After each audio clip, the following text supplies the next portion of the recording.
Baik, Assalamualaikum warahmatullahi wabarakatuh.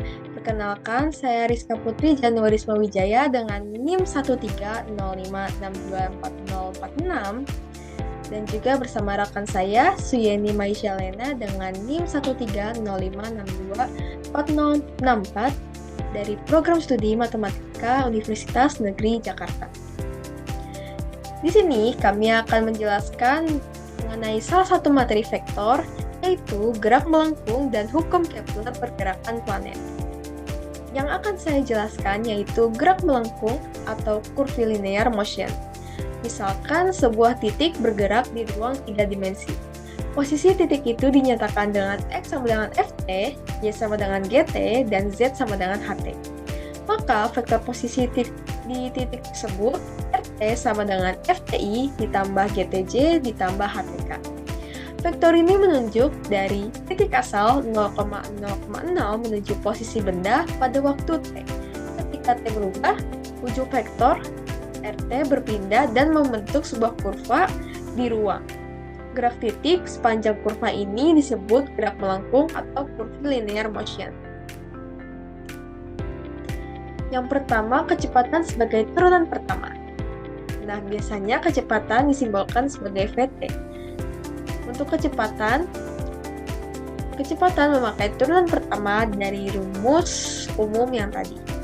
Jadi rumus kecepatannya itu menjadi F aksen TI ditambah G aksen TJ ditambah H aksen TK. Vektor kecepatan selalu menyinggung kurva atau tangen. Arah Vt menunjukkan arah bergeraknya titik P pada saat itu. Dari definisi limit, Vt sama dengan lim delta T menuju 0, R T ditambah delta T dikurang RT per delta T. Perubahan posisi R T ditambah delta T dikurang RT menghasilkan vektor kecil sepanjang kurva. Ketika delta T menuju 0, arah vektor itu menjadi tepat ke arah garis singgung. Yang kedua, percepatan sebagai turunan kedua. Nah, untuk percepatan ini turunan dari si kecepatan yang tadi. Jadi percepatan disimbolkan sebagai AT. Percepatan bisa mengubah besar kecepatan, arah kecepatan, atau keduanya. Vektor percepatan selalu mengarah ke sisi cepung kurva atau concave side, yaitu sisi tempat kurva membelok. Yang ketiga, ada panjang lintasan arc length. Jika RT adalah posisi benda dari T sama dengan A ke T sama dengan B, maka panjang lintasan kurva yang ditempuh adalah sebagai berikut. Ini adalah rumus dari panjang lintasan atau bisa disebut sebagai arc length. Yang keempat, ada jarak tempuh dari T sama dengan A ke T atau bisa disebut sebagai arc length function. Sama seperti arc length, namun hanya berbeda di variabel B menjadi T dan variabel T menjadi U. Yang kelima, ada kecepatan sebagai laju perubahan arc length. Kecepatan atau speed biasanya disimbolkan sebagai mutlak Vt. Nah, speed atau laju perubahan adalah nilai atau besar dari vektor kecepatan, sedangkan velocity adalah vektornya. Nah, yang terakhir ada gerak melingkar beraturan atau biasa disebut sebagai uniform circular motion. Salah satu penerapan gerak melengkung yang paling penting itu adalah gerak melingkar beraturan yang terjadi dalam 2 dimensi. Misalkan sebuah benda bergerak pada bidang X-Y berlawanan arah jarum jam mengelilingi lingkaran dengan pusat 0,0 dan jari-jari A pada kecepatan sudut konstan radian per detik. Jika posisi awalnya adalah A,0, maka vektor posisinya RT sama dengan alpha cos omega TI ditambah alpha sin omega TJ. Baik, selanjutnya saya akan menjelaskan contoh 3. Temukan kecepatan, percepatan, dan kelajuan untuk gerak melingkar beraturan. Untuk rumus RT itu sendiri yaitu alpha cos omega TI plus alpha sin omega TJ. Cara memperoleh kecepatan yaitu menggunakan turunan pertama dari RT. Maka hasilnya diperoleh minus alfa omega sin omega TI plus alfa omega cos omega TJ. Setelah ketemu kecepatan, selanjutnya kita akan mencari percepatan. Cara mencari percepatan itu sendiri dengan menggunakan turunan pertama dari Vt. Maka diperoleh hasilnya minus alfa omega kuadrat cos omega TI dikurang alfa omega kuadrat sin omega TJ. Setelah ketemu kecepatan dan percepatan, selanjutnya kita mencari kelajuan.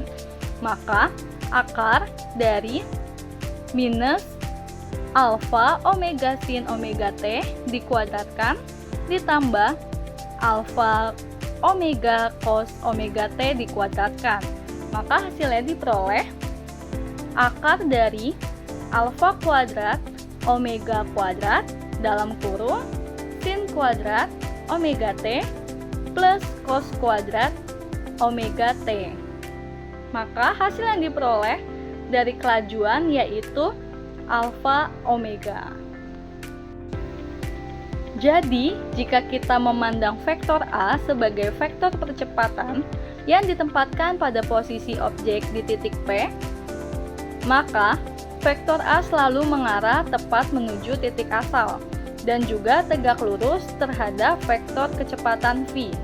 Untuk lebih lengkapnya, kita bisa lihat dan perhatikan pada gambar. Baik, di sini saya akan menjelaskan example 4 atau contoh 4 dari gerak melengkung. Di sini, carilah kecepatan, percepatan, dan kecepatan skalar untuk gerak pada helix.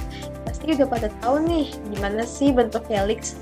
Helix itu bentuknya seperti sebuah bentuk yang spiral, namun juga ada spiral lainnya, dan mereka menyatu seperti ini. Nah, itu namanya bentuk helix. Nah, yang pertama kita cari dulu bentuk umum helixnya itu adalah RT sama dengan alpha cos omega TI tambah alpha sin omega T J ditambah CTK. Untuk kecepatan helixnya ini sama seperti yang tadi, jadi kita turunkan bentuk umumnya dan jadilah kecepatan seperti berikut. Lalu percepatan juga sama, percepatan adalah turunan kedua dari bentuk umum atau turunan pertama dari rumus kecepatan. Nah, untuk kecepatan skalar atau speed-nya bisa dilihat sebagai berikut, dan hasil akhirnya itu akan menjadi seperti ini. Menjadi akar dari alpha kuadrat omega kuadrat ditambah c kuadrat. Begitu asal-usul dari rumus kecepatan skalar dari helix. Selanjutnya akan ada penjelasan example 5 yang akan dijelaskan oleh Suyeni Maishalena. Baik, selanjutnya saya akan menjelaskan contoh 5. Persamaan parametrik untuk suatu objek yang bergerak pada bidang yaitu X sama dengan 3 cos T dan Y sama dengan 2 sin T, di mana T menyatakan waktu dan 0 kurang dari sama dengan T kurang dari sama dengan 2pi. Misalkan P menyatakan posisi objek. Untuk soal yang pertama, gambarkan lintasan titik P. Soal kedua, tentukan persamaan kecepatan, kelajuan, dan juga percepatan. Untuk soal yang ketiga, tentukan nilai maksimum dan minimum dari besar kelajuan, serta nilai parameter T ketika kelajuan tersebut terjadi. Dan soal yang terakhir, tunjukkan bahwa vektor percepatan yang ditempatkan di titik P selalu mengarah menuju titik asal. Baik, yang pertama saya akan menjelaskan untuk solusi nomor 1. Diketahui untuk nilai X sama dengan 3 cos T, sehingga diperoleh cos T sama dengan X per 3. Selanjutnya yang diketahui yaitu nilai Y sama dengan 2 sin T, sehingga diperoleh sin T sama dengan 2 per Y. Seperti yang kita tahu, Untuk persamaan cos kuadrat T plus sin kuadrat T sama dengan 1, sehingga kita tinggal melakukan substitusi untuk nilai cos T-nya yaitu X per 3 dan sin T-nya itu 2 per Y. Sehingga diperoleh X per 3 pangkat 2 ditambah Y per 2 pangkat 2 sama dengan 1. Jadi hasilnya adalah X kuadrat per 9 plus Y kuadrat per 4 sama dengan 1. Itu untuk jawaban yang pertama. Baik, selanjutnya untuk solusi nomor 2, diketahui RT sama dengan 3 cos TI plus 2 sin TJ. Untuk mencari kecepatan, kita menggunakan turunan pertama dari RT itu sendiri. Maka diperoleh minus 3 sin TI plus 2 cos TJ. Setelah mencari kecepatan, kita akan mencari kelajuan dengan cara melakukan pengkuadratan. Maka dari hasil yang turunan pertama dari RT tadi, kita kuadratkan, jadi diperoleh akar dari minus 3 sin T dikuadratkan ditambah 2 cos T dikuadratkan. Maka hasilnya adalah akar dari 9 sin kuadrat T plus 4 cos kuadrat T. Selanjutnya, seperti yang kita tahu, sin kuadrat T plus cos kuadrat T sama dengan 1. Maka, cos kuadrat T sama dengan 1 min sin kuadrat T. Jadi, cos kuadrat T-nya kita ubah jadi 1 min sin kuadrat T untuk melakukan penyederhanaan. Maka hasilnya adalah akar dari 9 sin kuadrat T ditambah 4 buka kurung 1 minus sin kuadrat T tutup kurung. Akan diperoleh akar dari 9 sin kuadrat T plus 4 dikurang 4 sin kuadrat T. Maka hasil akhirnya adalah 9 sin kuadrat T dikurang dengan 4 sin kuadrat T, yaitu 5 sin kuadrat T, dan sedangkan untuk plus 4-nya tinggal kita taruh di situ. Maka hasil akhirnya adalah akar dari 5 sin kuadrat T plus 4. Selanjutnya kita akan mencari percepatan. Nah, jadi AT sama dengan minus RT. Itu adalah rumus yang harus kita ingat. Sehingga diperoleh untuk percepatan itu nilainya adalah minus 3 cos TI dikurang 2 sin TJ. Oke, lanjut untuk solusi nomor 3, diketahui kelajuan atau panjang vektor VT-nya itu tadi akar 5 sin kuadrat T plus 4, di mana syaratnya 0 kurang dari sama dengan sin kuadrat T kurang dari sama dengan 1. Sehingga ketika sin kuadrat T sama dengan 0, berarti T-nya itu 0, Pi dan juga 2Pi. Maka untuk nilai kelajuan minimumnya adalah akar dari 5 sin kuadrat T plus 4. Kita mensubstitusikan nilai T-nya menjadi 0, maka diperoleh hasilnya 2. Untuk sisi yang selanjutnya yaitu sebelah kanan ada sin kuadrat T sama dengan 1. Artinya sin T sama dengan plus minus 1. Sehingga untuk nilai T-nya yaitu Pi per 2 dan 3Pi per 2. Untuk nilai kelajuan maksimumnya diperoleh yaitu akar 5 sin kuadrat T plus 4. Kita melakukan substitusi nilai T-nya sama dengan 1 sehingga hasilnya diperoleh sama dengan 3. Baik, masih di nomor 3, kita akan mencari titik lintasannya nih. Nah, tadi kan kita diketahui di soal dimana nilai X-nya itu kan 3 cos T ya. Nah, berarti minus 1 kurang dari sama dengan cos T kurang dari sama dengan 1. Nah, kita kaliin 3. Sehingga diperoleh minus 3 kurang dari sama dengan 3 cos T kurang dari sama dengan 3. Nah, seperti yang udah kita tahu di soal, untuk 3 cos T-nya itu kita ganti X. Jadi, maka untuk nilai X-nya itu minus 3 kurang dari sama dengan X kurang dari sama dengan 3. Sehingga untuk titik lintasannya diperoleh positif dan negatif 3,0. Untuk nilai Y-nya, kita tahu bahwa nilai Y-nya adalah 2 sin T. Sehingga minus 1 kurang dari sama dengan sin T kurang dari sama dengan 1. Untuk persamaannya kita kalikan 2 semua. Sehingga diperoleh minus 2 kurang dari sama dengan 2 sin T kurang dari sama dengan 2. Untuk nilai Y-nya, maka kita ganti 2 sin T itu dengan Y. Sehingga untuk titik lintasannya adalah 0, positif negatif 2. Baik, untuk solusi yang nomor 4 yaitu AT sama dengan minus RT. Jadi, jika vektor percepatan ditempatkan pada titik P, maka vektor ini akan selalu mengarah menuju pusat. Dengan demikian, besar percepatan AT mencapai nilai terbesar pada titik yang sudah kita cari sebelumnya, yaitu plus minus 3,0 dan nilai terkecilnya pada titik 0, plus minus 2. Baik, di sini saya akan menjelaskan mengenai example 6. Sebuah proyektil ditembakkan dari titik asal dengan sudut Y terhadap sumbu X positif dengan kecepatan awal 0 kaki per detik. Dengan mengabaikan gesekan, temukan persamaan untuk kecepatan dan posisi, dan tunjukkan bahwa lintasannya adalah parabola. Di sini kita mencari persamaan kecepatannya, posisi, dan kita buktikan bahwa lintasannya itu parabola. Nah, percepatan gravitasi yang dipakai ini adalah AT sama dengan negatif 32J Ft per second kuadrat.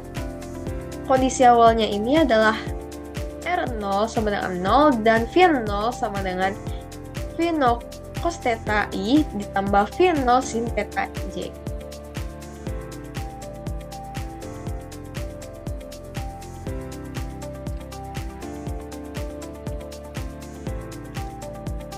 Pertama, kita mencari dulu nih persamaan kecepatan atau biasa dilambangkan tadi PT.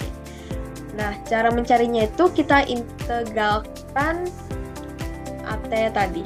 Jadi, hasilnya itu sama dengan min 32J ditambah konstanta 1. Nah, lalu kita mencari C1 pakai kondisi awal yang tadi itu kan kita pakai V0 sama dengan V0 cos theta I ditambah V0 sin theta J. Lalu kita substitusi T sama dengan 0, lalu dapatlah C1.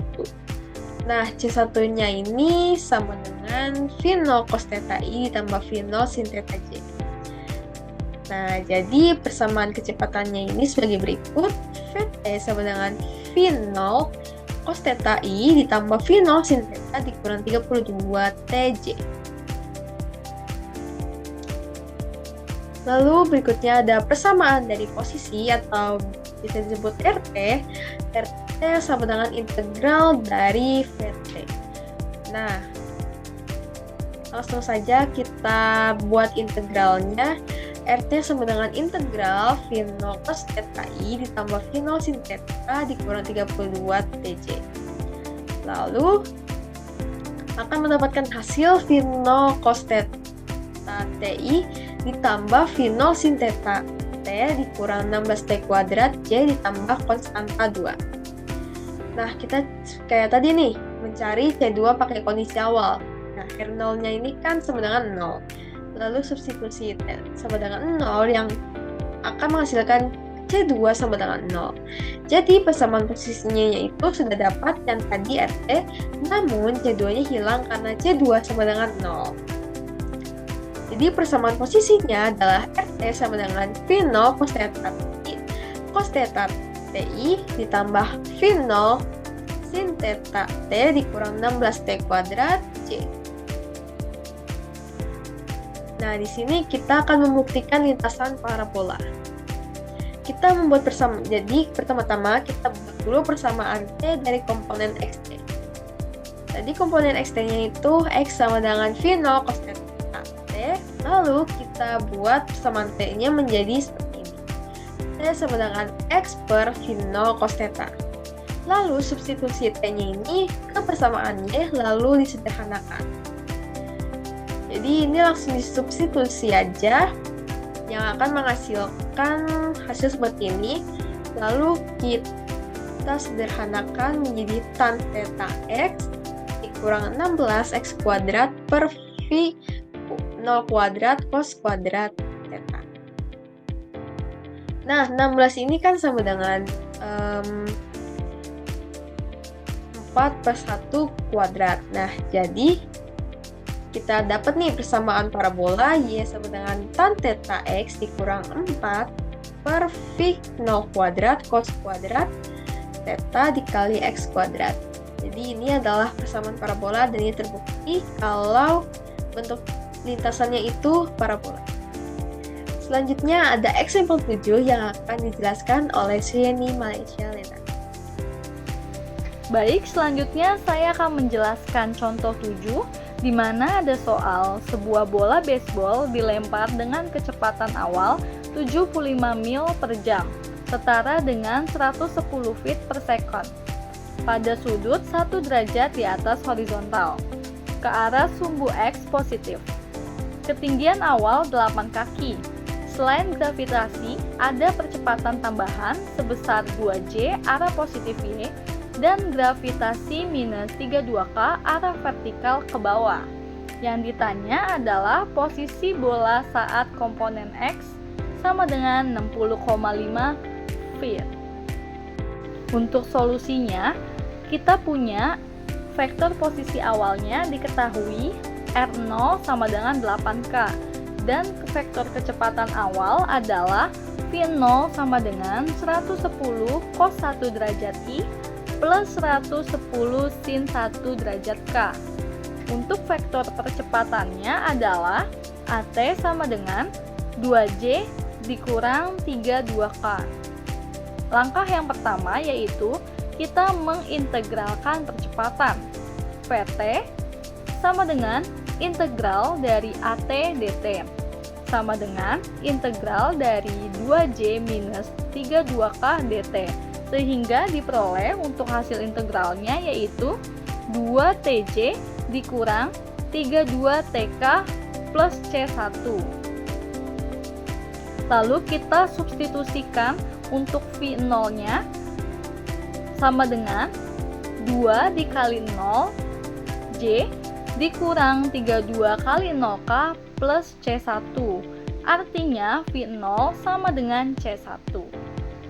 Karena V0 sama dengan C1, maka nilainya C1 sama dengan 110 cos 1 derajat I plus 110 sin 1 derajat K.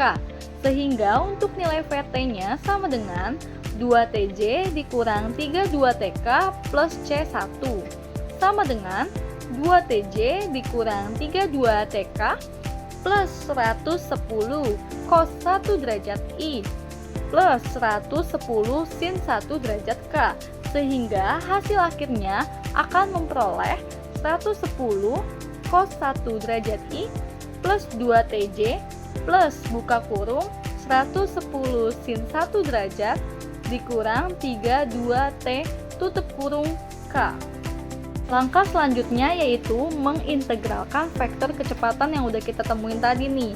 Berarti integral dari 110 cos 1 derajat I plus 2TJ plus buka kurung 110 sin 1 derajat minus 32T tutup kurung K dt adalah 110 cos 1 derajat TI plus T kuadrat C plus buka kurung siku 110 sin 1 derajat T dikurang 16 T kuadrat tutup kurung siku K plus C2.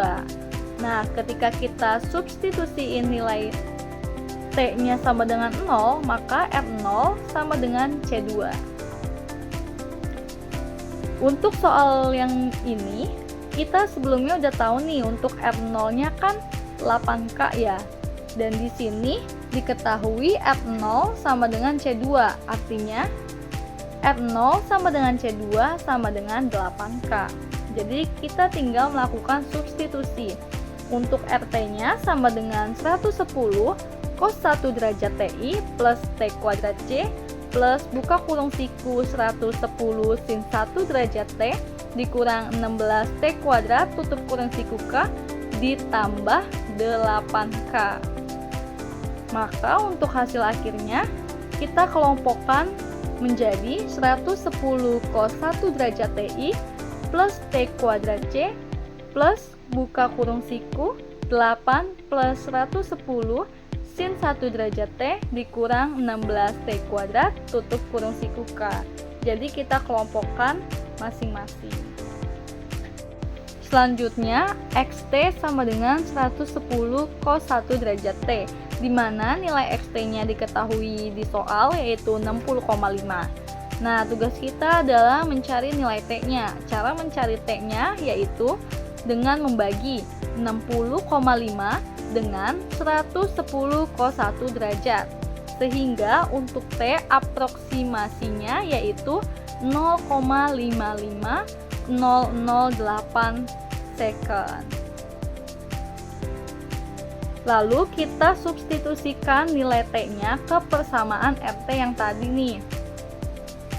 Kita substitusikan untuk nilai T-nya 0,55008 sama dengan 110 cos 1 derajat dikali 0,55008i ditambah 0,55008 kuadrat C ditambah 8 ditambah 110 sin 1 derajat dikali 0,55008 dikurang 16 dikali 0,55008 dikuadratkan K. Maka untuk hasil aproksimasinya yaitu 60,5i plus 0,303J plus 4,21K. Nah, sekarang kita lanjut ke materi berikutnya yaitu hukum Kepler terhadap gerak planet.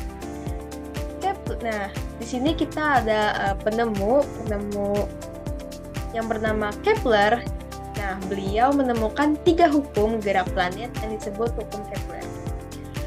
Nah, bunyinya itu yang pertama hukum 1, yang ini tentang elips. Jadi, planet itu bergerak di dalam lintasan elips dengan matahari di salah satu fokusnya. Jadi, sebenarnya itu planet bergerak bukan orbitnya itu bukan lingkaran sempurna. Jadi, dia bentuknya itu elips. Lalu yang berikutnya itu ada hukum 2 Kepler tentang luas areal. Garis yang menghubungkan planet dan matahari menyapu luas area yang sama dalam selang waktu yang sama. Nah, hukum 2 ini yang akan kita eksekusi di example 8 yang akan saya jelaskan juga. Nah, yang terakhir hukum 3 Kepler yang menjelaskan tentang periode orbit. Kuadrat periode orbit sebuah planet berbanding lurus dengan pangkat 3 jarak rata-ratanya dari matahari. Oke, lanjut. Nah, ini dia persamaan elips dalam koordinat polar. Di sini ada r theta sama dengan r0 1 ditambah e per 1 ditambah e cos theta. Lalu di sini juga ada rumus eksentrisitas. Nah, di sini ada rumus eksentrisitasnya. Nah, ini biasanya dipengaruhi oleh kecepatan planet saat di dekat matahari.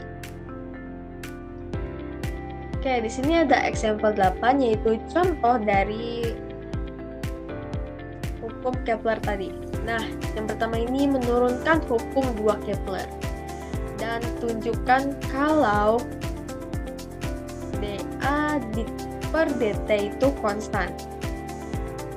Nah, ini yang maksudnya itu laju penyapuan luas oleh planet per satuan waktu adalah konstan. Nah, yang berarti planet itu lebih cepat saat dekat matahari dan lebih lambat saat jauh. Kalau misalkan kita buktikan melalui visualisasi itu akan cepat paham. Tapi kita coba lebih ekstrim, kita coba pakai rumus-rumus. Oke, yang pertama kita cari dulu definisi posisi planet. Nah, posisi planetnya pada waktu T itu RT. Posisi planet pada waktu T ditambah delta T itu menjadi RT tambah delta T. Nah, dijadikan selisih posisinya ini, kita kurangin posisi planet pada waktu T tambah delta T dengan waktu T. Dan hasilnya seperti ini. Lalu, luas yang disapu ini hampir sama dengan luas segitiga. Nah, dalam waktu delta T, planet bergerak sedikit, terbentuk segitiga tipis antara vektor RT dan RT ditambah delta R. Dan ini adalah rumusnya ini cukup mirip dengan luas segitiga.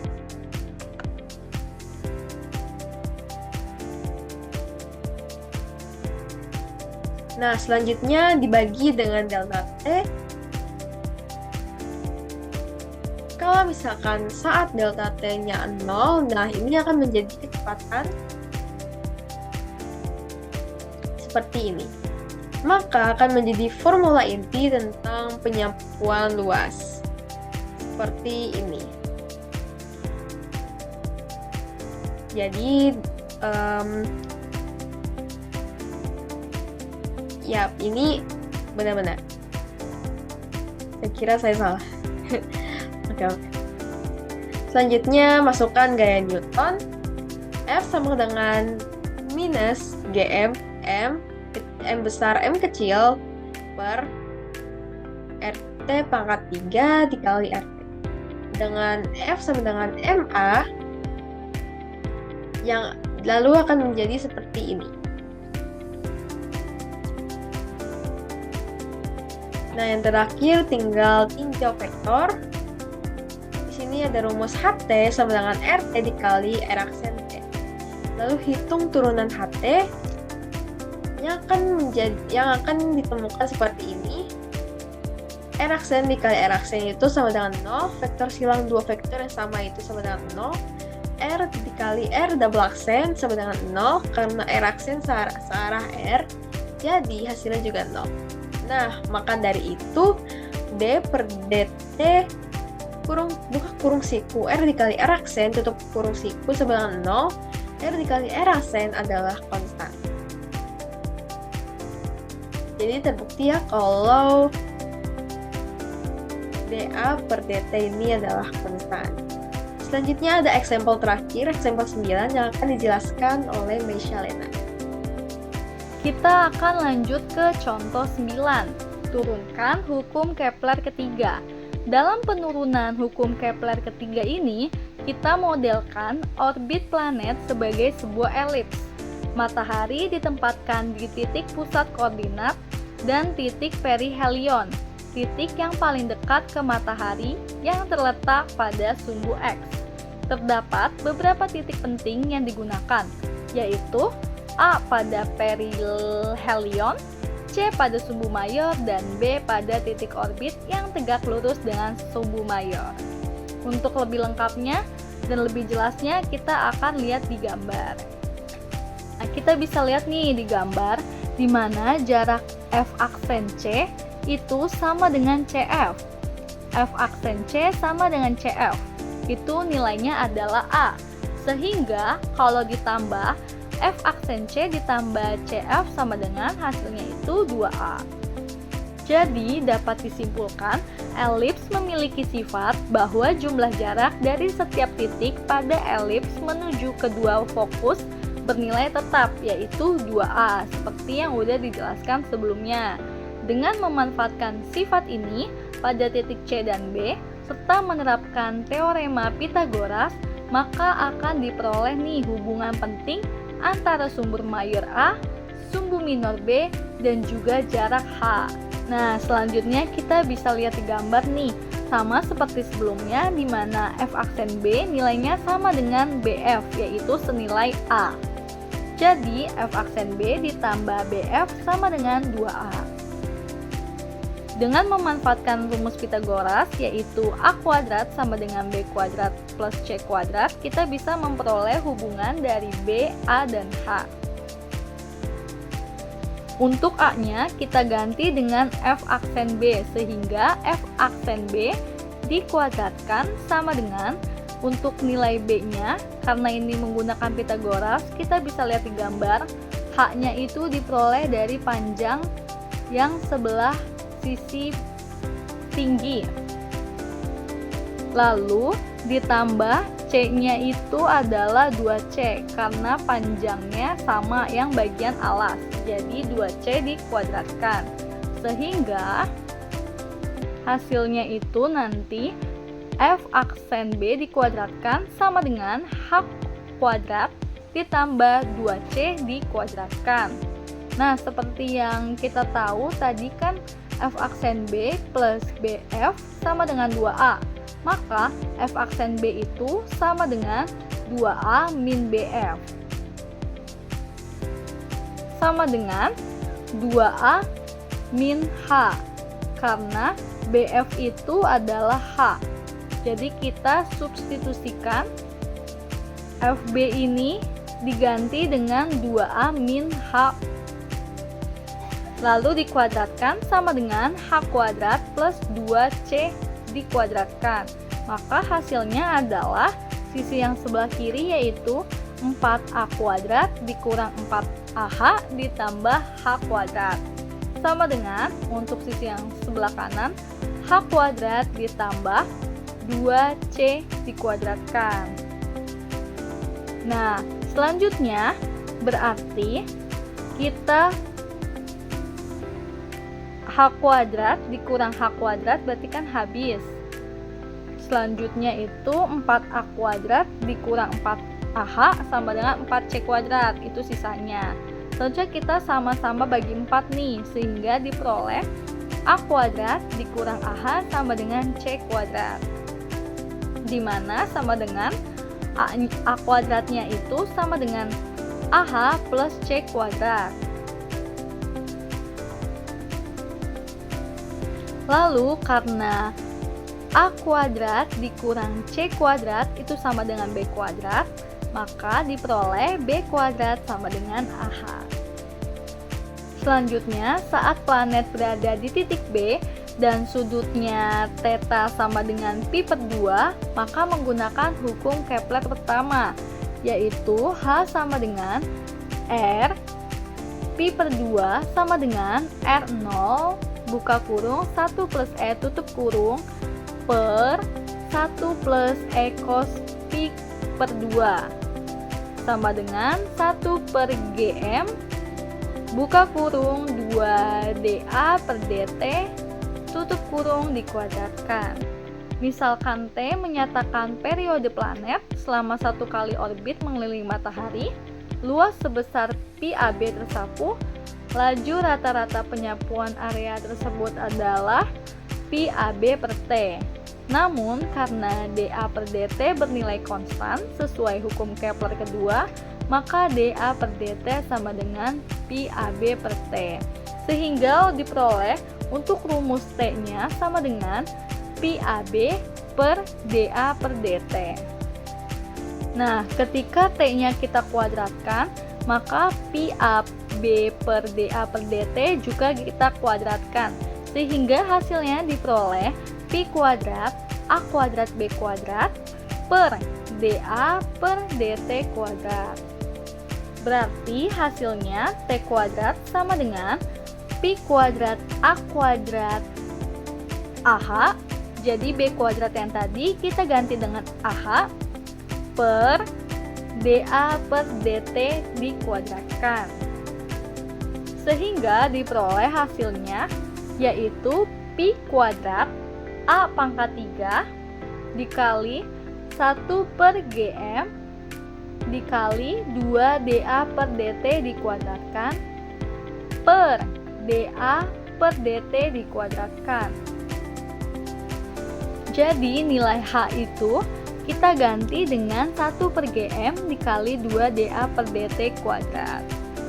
Sehingga rumus akhir T kuadratnya yaitu 4 pi kuadrat per GM kali A pangkat 3.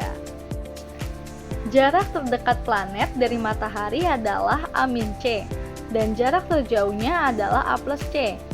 Kepler menyebut nilai rata-rata dari kedua jarak tersebut yaitu A kurang C plus A plus C dibagi 2 hasilnya adalah A sebagai jarak rata-rata planet dari matahari. Jadi, rumus terakhir menunjukkan bahwa kuadrat periode orbit planet berbanding lurus dengan pangkat 3 dari jarak rata-rata tersebut. Nah, cukup sekian dari kami. Nah, begitulah tentang gerak melengkung dan hukum Kepler terhadap planet. Oke. Kalau misalkan teman-teman punya pertanyaan, boleh tulis di kolom komentar. Dan kalau misalkan bisa dipahami, alhamdulillah, semoga bisa menjadi ilmu yang bermanfaat. Saya Rizka Putri dan juga rekan saya Suyeni Maisyalena memohon maaf bila ada kesalahan kata atau ada kesalahan informasi dari presentasi kami. Dan kami juga menerima saran dan kritik bila ada kekurangan dalam presentasi ini. Baik, sekian dari kami berdua. Terima kasih. Wassalamualaikum warahmatullahi wabarakatuh.